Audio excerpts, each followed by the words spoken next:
Good morning, train fans, and my special train fans, Julian and Ellie.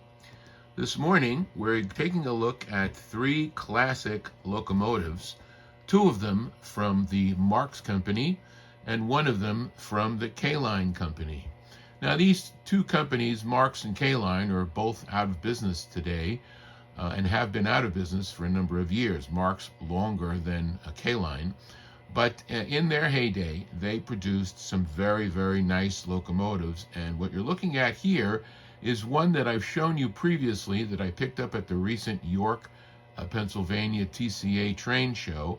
And it's a Marx 333 die-cast 462 Pacific locomotive. Now, you might note that, and just taking a closer look at the 333, there's no number on the cab that you can see, but there's lots of nice detail. You can barely make out the grab rail just at the rear end of the 333 there.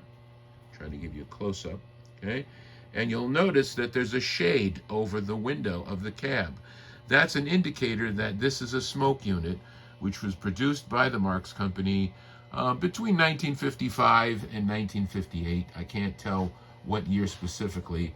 But other than that, it's a die-cast, and the interesting thing about this locomotive is the mold itself that was used to make it was reused by the K-Line company a number of years later, actually in the 1990s. So nearly 40 years later, it's picked up and used again, and I'm going to show you that now so you can see the similarity. Here is the K-Line 3002 Pennsylvania Railroad, and it is also the 462 wheel configuration, as you can see. The motor inside is a DC motor.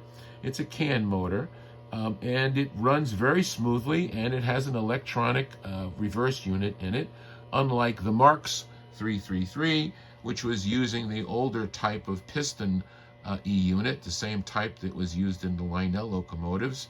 But the mold itself is exactly the same, or almost exactly the same. There might be some subtle differences, but you'll notice that there is a handrail running along the length of the boiler, okay?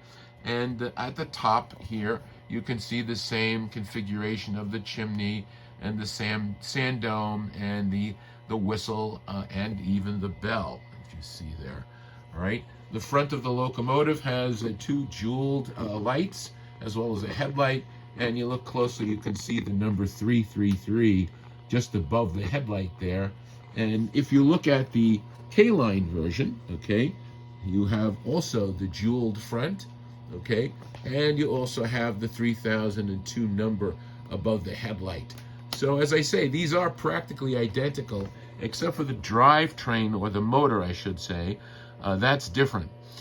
You'll notice the big gear that you see there, okay, when you look, the motor is just above that, and on the 333, you see a very different internal configuration there, right, because that's the older type of AC motor that was being used by Marx in the 1950s.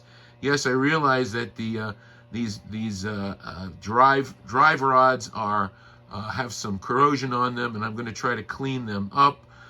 But other than that, it's in pretty good condition. I'm going to run the locomotive for you in a few seconds. But I wanted to show you one other interesting classic that was made by Marx, also very similar to these two. And it's this one here, the 1829. This was also produced by Marx in the 1950s. And it also has a similar configuration, although not the same. This is a different mold than the mold that was used for the 333 and the 1820 and the 3002. This 1829 is a plastic shell, not a die-cast shell, and it doesn't have a lot of the detail on it. It doesn't have the handrail that runs along the boiler. It doesn't have the handrail at the rear of the cab. It does have the shade, if you notice, and it does have the number 1829 molded into the plastic. Okay. But the wheel configuration is a Hudson configuration. That is, it's a 464, okay? So that's a little different. The front of the locomotive is similar in that, there is a working headlight on it, all right? These units did come with the ability to smoke. This particular unit, the smoke unit's not working right now. I'm going to figure out why. but it is pulling, and its reverse unit is working very well as well. So I just wanted to show you these three. Interesting the way they're similar and the ways that they are different, and the fact that this particular design, the 333, was duplicated almost 40 years later by the K-Line company, and that's the 3002. You can see the similarities there. So I'm going to be running the three of them. The other thing I wanted to show you is that the 333 that I have here is set up with a consist of all Marx cars, and the 3002 is pulling Lionel cars, and the 1829 is pulling Lionel cars. You might have noticed that the tender behind the 1829 is a Union Pacific MPC era Sound of Steam tender. The tender behind the 3002 is actually the matching K-Line tender for Pennsylvania Railroad, and the tender behind the 333 is the matching Marx New York Central die-cast tender. It's all metal, okay, and it has that double wheel trucks and a simulated coal load. And if you remember from my previous video, I was able to do a significant amount of restoration on this, so we no longer see a lot of the white scratch marks that were on the side of the tender. All right, we're going to run the 333 by you first so that you can see all the Marx cars as it runs by, and we'll do that in a few seconds. Thanks for watching. Stand by. Okay, so here we go with the 333.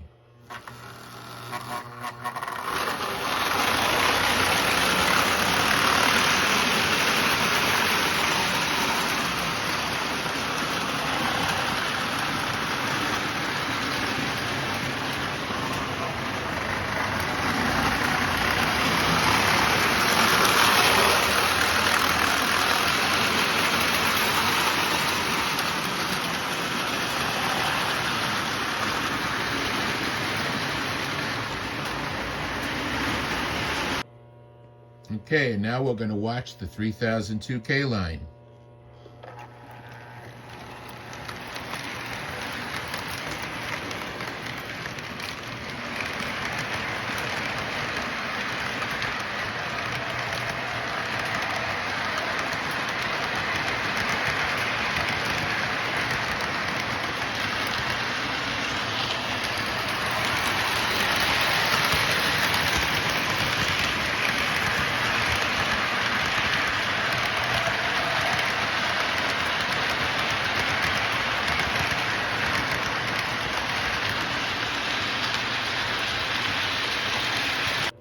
And finally, last but not least, we'll watch the 1829 go around the inside oval of my 4x8.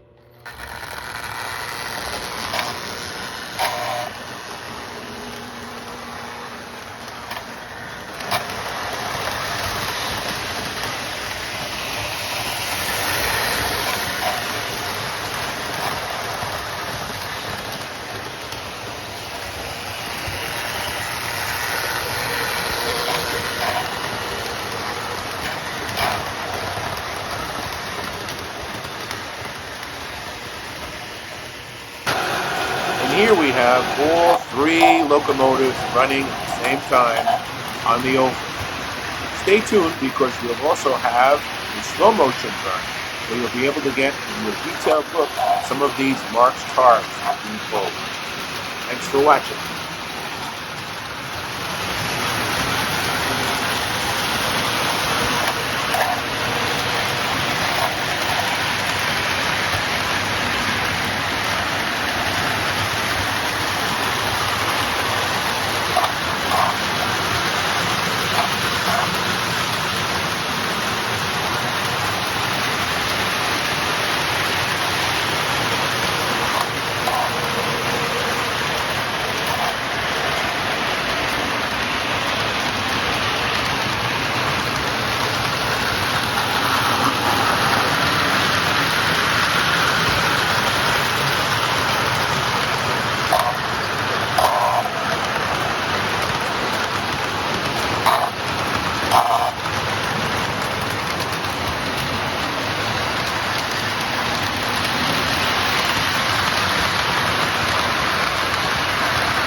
slow motion of all the Marx cars as they parade by in front of you. Some of them are plastic cars, some of them are searchlight cars, some of them are tin cars, and they all have different couplers as well, because Marx went through a number of different types. There's a scissor type coupler that you see here. Then we also have the tab slot tin couplers. You see that coming up here. And then finally at the tail end we will see knuckle type couplers, very similar to the Lionel coupler but smaller, and certainly they're not compatible with the Lionel couplers. So sometimes you need to use an adapter to couple these cars. And that last one there, well, that's an example of a real budget type car that Marx made. You can see there with the fake wheel trucks at the end there, the pacemaker at New York Central in a bright yellow.